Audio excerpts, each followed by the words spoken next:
मनोज जरांगे पाटील यांनी काँग्रेसचे नेते राहुल गांधीजींच्याबद्दल जी भाषा वापरली, जे वक्तव्य केले, ती अत्यंत निषेधार्ह आहे. ज्या समाजाचं ते नेतृत्व करतायत तो मराठा समाज अत्यंत सुसंस्कृत आहे, समंजस आहे.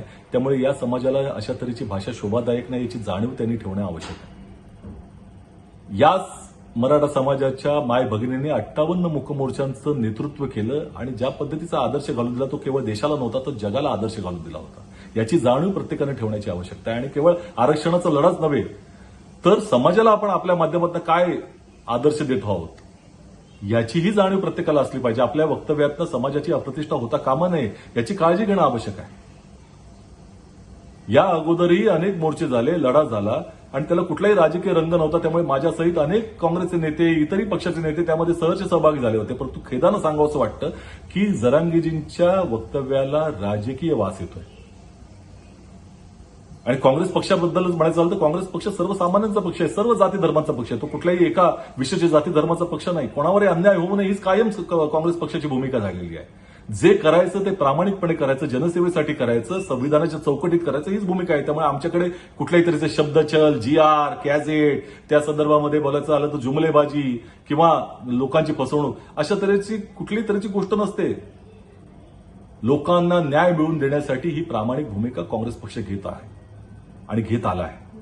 ज्यांच्याबद्दल तुम्ही म्हणतात त्या राहुल गांधीजींनी जातीय जनगणनेसाठी देश पातळीवरती संघर्ष उभा केलेला आहे आणि त्याचा लाभ प्रत्येक समाजाला, प्रत्येक जातीला होणार आहे.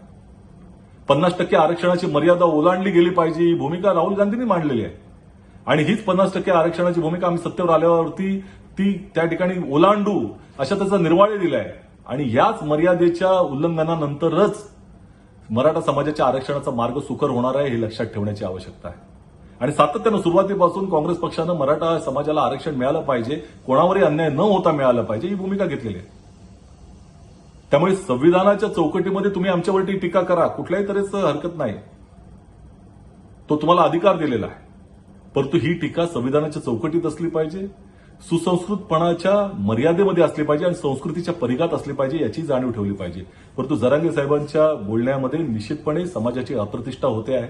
आणि आमची एवढीच अपेक्षा आहे की हा जो लढा आहे हा एका संघर्षाचा आहे, तो न्याय देण्याच्या संघर्षासाठी आहे.